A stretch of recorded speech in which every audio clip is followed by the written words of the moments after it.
Welcome to the Resilient Riches podcast.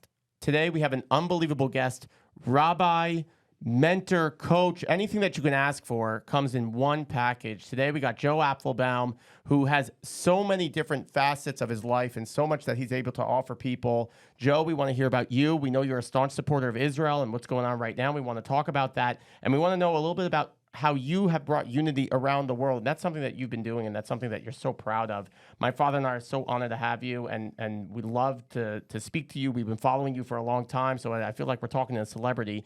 And what's a fun fact is that you and my dad actually worked at the same company so many years ago, and we want to hear how you left that company, much how you bushier got beard then. much bushier. much bushier, but you look great. So Thank you. So thanks for coming on. Yeah, thank you for having me. When I met your father, I had a side hustle, market. I was doing a lot of different side hustles, and one of my mentors there, his name is Yitzchak Levy. I don't know if you know who he is. He owned a company called The Watchery. Sure. He also hired me to do his search engine optimization, and I was really, really good at it.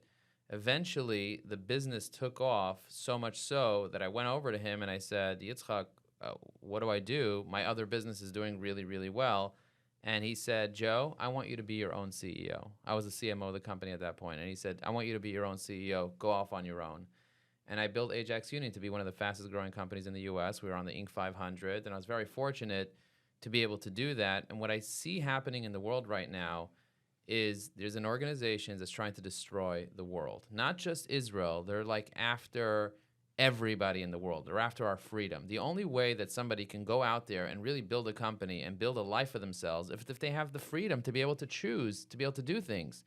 But if you have people going out there and just killing other people just because of who they are, just because they are Jewish, then we're going back to World War II. We're going back to the atrocities that happened our whole life. So for me, I'm just super against the whole idea of anti-Semitism, of hurting people, no matter what faith you're in. They don't care about they hurt their own people also. It's just They don't so care. sad. Now, some people say, Joe, are you afraid to speak out against Hamas or pro-Israel because maybe you're going to lose business? I have a global business. I have clients from all over the world. I train people on how to use LinkedIn, how to use artificial intelligence. I have AI software, and it's going to hurt my business. People are not going to want to do business with me if I'm supporting Israel, because Israel doesn't have a great reputation all over the world because of the false news that's coming out. Yeah, and I want to kind of talk about that, and it's something that's been going around everywhere, that people are really scared to speak out. And right now, I find there's two wars going on. There is a war in Israel, a military war that Israel won't lose. They are the strongest military power in the region. No one can even come close to them. And then there's this social media public opinion war that changes so quickly. And yesterday there was a big rocket that went on, and it hit next to a hospital, even hit the hospital, and all of a sudden it's Israel shoots down the hospital and kills 300 or 400 civilian people, which we don't want anybody innocent passed away. We want everybody to be happy. The fruit stand guy did not do anything wrong, but the immediate outrage triggered a lot of anti-Semitism. And I know that you're a big speaker on it, and you did that great post about CNN and false news from CNN, which this is not a political podcast, but how are you able to be resilient? How is your business able to be resilient when there is a lot against you, it's so easy for it to change right now, from you being the savior, everybody's in your corner, to 2 seconds later, you're a part of the problem. I always say the opinions of other people are none of your business. That is like the way that I live my life. The opinions of other people are none of my business, because they're going to change eventually. Sometimes someone's going to like me for what I said. Sometimes they're not going to like me for what I said. I have to stay true to my values. I have to stay true to myself. I have to stay true to what I believe will make this world a better place. I believe that getting rid of terrorism, getting rid of terror, will make the world a better place. When there's an organization out there to kill all Jews, and then eventually all Americans, and eventually anyone that believes in freedom, that's a bad thing. That's pure evil, and that needs to be stopped, and people need to speak about it, even if it's not popular. And I'm willing not to be popular. It's called being polarizing. When you're going out there in business and you want to get clients, if you're going after everyone because you want to appease everyone, you're not going to be successful. You need to pick a niche, you need to pick a competitive advantage, and you need to go in on it, which means you're going to alienate some people. If you're a wealth advisory and you're targeting everybody, you're not going to be as successful than if you're targeting a very specific demographic of people, which will allow you to pinpoint, target, and change your messaging. Because the people that shop in IKEA are very different than the people that shop in the expensive furniture store in Borough Park. Different messaging. With IKEA, the messaging is get it really cheap, get it really fast, do it yourself, and then when you're finished building it, build it outside so the garbage man can take it because it's not going to last very exactly. long. But in was- Borough Park, it'll last a lifetime. So the messaging is very, very different depending on who you're targeting. I don't need people doing business with me if they're pro-Hamas, if they're pro-terrorism, because that's not the type of clients that I want. I want people that share the same values as me, that share freedom, that share democracy, that share love, that share creativity, that share happiness. I don't want people doing business with me and really they don't like me because I'm Jewish. As a matter of fact, I recently bought a new home. And when I bought the home, on the letter that I had AI generate for me to help me be able to negotiate and be able to make an offer, I actually wrote in the letter that I'm Jewish. And people told me, don't write it in the letter because you're buying it from someone who's not Jewish and they may not like Jews. As a matter of fact, they purposely did the open house at a time where Jews can't typically come, and I was able to figure out a way to get through that. And so they're not going to like you if you say that you're Jewish and that you're moving there because of the Jewish community. And I said, I'm going to write it there. And if they're not willing to sell me the house because I'm Jewish, I'd rather not live there. Yeah, we say all the time, and in my LinkedIn, it's financial strategist, IDF veteran, and then what we do. But the key is IDF veteran. And if you are not comfortable with that, I'm not comfortable with you. It's a beautiful thing in business when you're first starting, you're building, and this is exactly how we were. That we wanted to talk to everybody can be a client. We want to, and then you realize, okay, well, you get bigger and bigger, and you realize you have a specific service model that only has so much time, and you really want to add that same value, that same personal touch. But if you take everybody, you cannot do that. And what I love hearing is your values. We'd love to hear a little bit about your background, where you came from, and you are this successful business person, but people don't really understand that you're also a person too. And our main goal is to kind of find out your background. So if you can give us a quick timeline. Let me just say, just as you're talking, Joe, it just strikes me that that we're talking, but people think, oh, well, I don't need to talk. I can be silent. But that's also supporting terrorism. That's supporting the majority there. If a person's not, even if it's silent, that's supporting it too. That person has to be proactive and speak out. And if people have a platform like social media to be able to speak out, it's your responsibility to speak out against the atrocities, to speak out against evil. My great-grandparents were killed in the Holocaust. And the reason why, a big attributor to why the Holocaust was allowed to happen and why it lasted so long and why 6 million Jews were killed, it's because people didn't speak up. If the entire world spoke up, they wouldn't have killed that many people. And they didn't only kill Jews. They killed blacks. They killed gays. They killed every type of person that were not exactly like them. And that's what Hamas wants to do. If you're not like us, if you don't believe in Sharia law, if you don't believe in that stuff, you're dead. You're dead to us. And you know what? That's a terrible thing, and we need to speak up. So yes, can it hurt your business? Maybe. There may be going to be people that are against pro-Israel or pro-Jewish. Like in EO, an entrepreneurs organization, we have about 1,000 EOers that are coming together that are being pro this freedom thing against Hamas. And some of them are uncomfortable saying I'm pro-Israel. So you know what they did? The CEOs, they said, can we at least say that we're pro-Jewish, that we're not against Jews? And so they made a lot of signs saying, so that everyone has unity, they said, okay, it's not right that if Israel's fighting, that you should be against Jews globally. That makes no sense. If you want to be against Israel and you want to have political whatever, fine, be against Israel.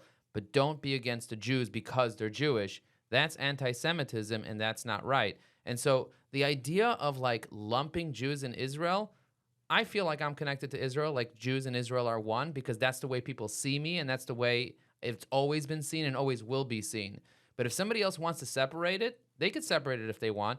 I don't care about the opinions of other people. I'm not there to change other people's opinions. What I need to do is I have a responsibility to disseminate the truth and to tell people, listen, I have DNA inside me. Now with the research that's going on with artificial intelligence, DNA is very intelligent and remembers everything. You can have trillions or petabytes of information in one tiny little bit of DNA. So the fact is, our DNA is being passed from generation to generation, and we have generational trauma that we need to deal with. And when we see something like this, we get triggered.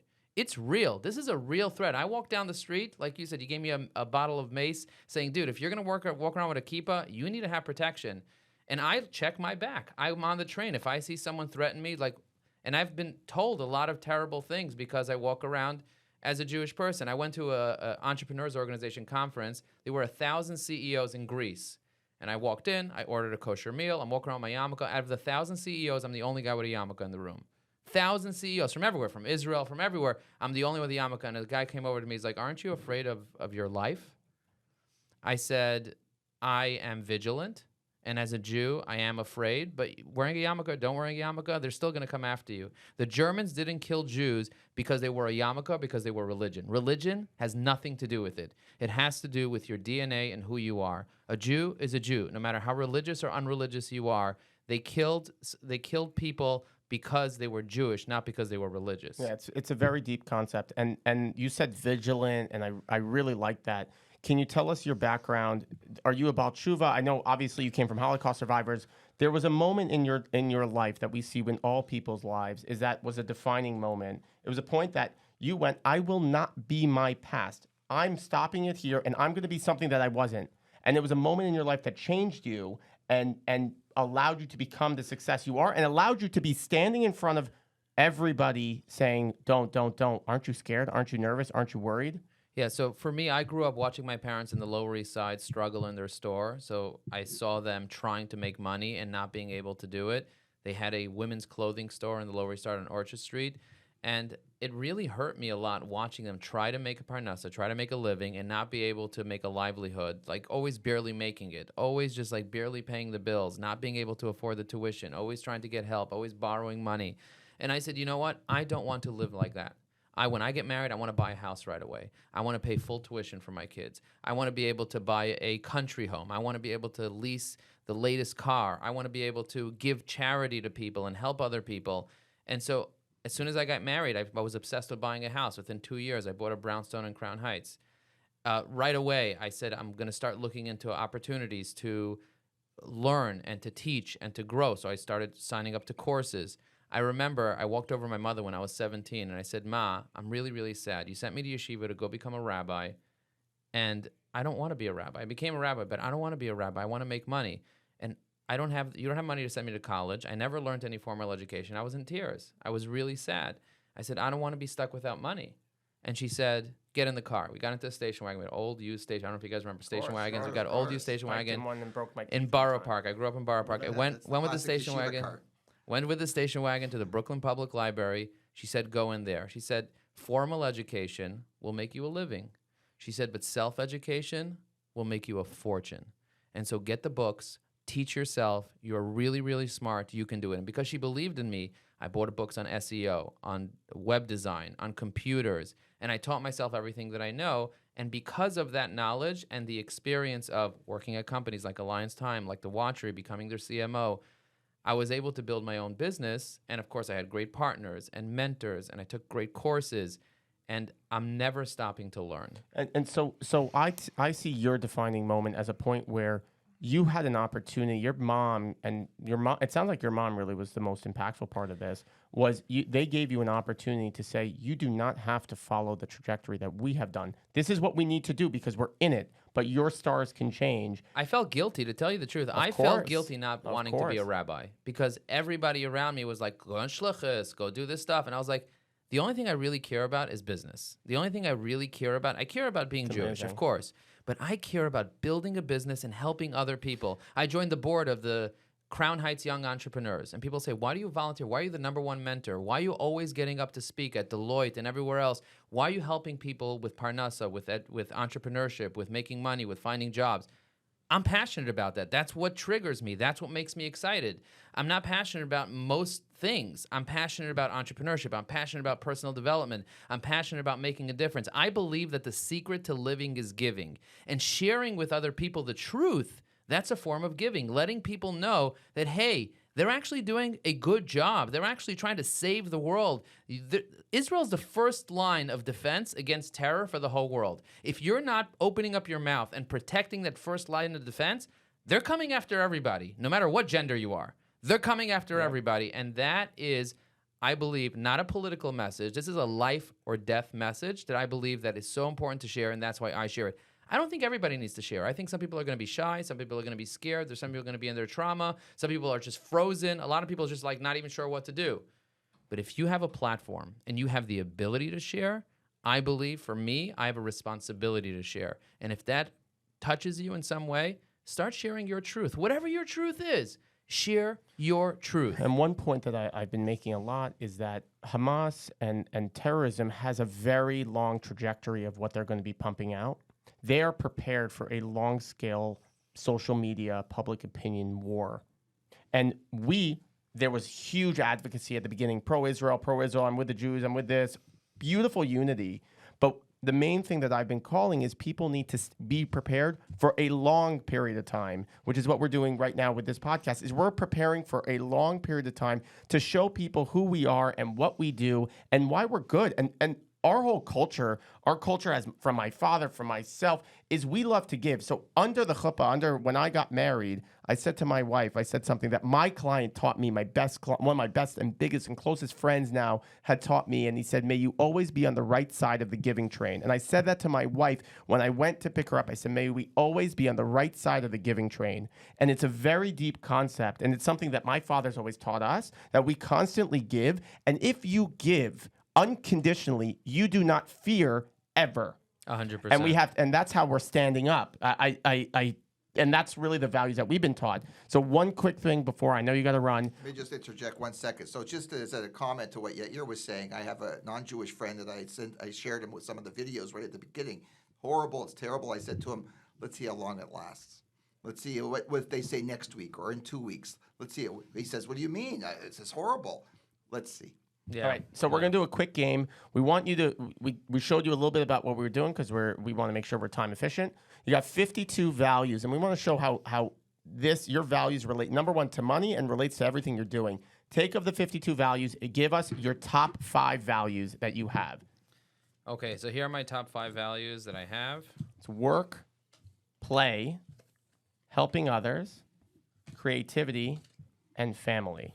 So I would have thought independence in there. I would have thought independence, but I actually, story. I have play and having fun in life is something that if you're not having fun, it doesn't motivate The you. actual word that I have is called levity, but play is one of them. For me, I like taking things light a little bit. I believe that people learn much faster when they play. I teach people how to use LinkedIn and how to use artificial intelligence, and I do it in a way of play. I rap, I do stand-up comedy, I do all types Everything of you stuff in can. play. Yeah. Talk to me about work.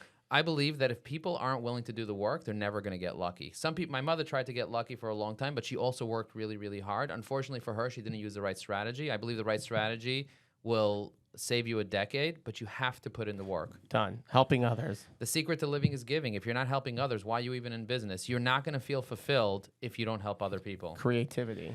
And Well- I tie that a lot to your work. Yeah, our ability. The difference between us and artificial intelligence. I have an artificial intelligence software called Evy AI, EVY AI, and one of the things that I tell people is that AI cannot replace human creativity. So you need to use artificial intelligence together with human creativity to create an unlimited potential. Human beings are here to be creative. David Allen in his book called Getting Things Done, he says the reason why we're not creative is because we're storing our head with so much garbage. You got to empty your head from everything and just be present and be creative and have systems for getting things done. And family.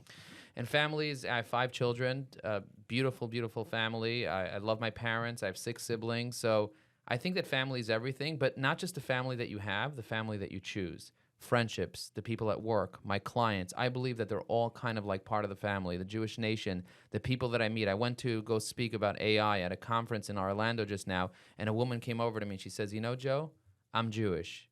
And she's like, I feel like we're family. And I was like, we are family. So It's always MOT, member of the tribe. It's I just love amazing. that you have your helping others and family in the same thing, because when you're helping others, they become your family. And how I view it, and just a quick financial thing, is you have to make sure, and I'm sure you already do, you've already set up a separate fund that can do for charity accounts. That's your helping others.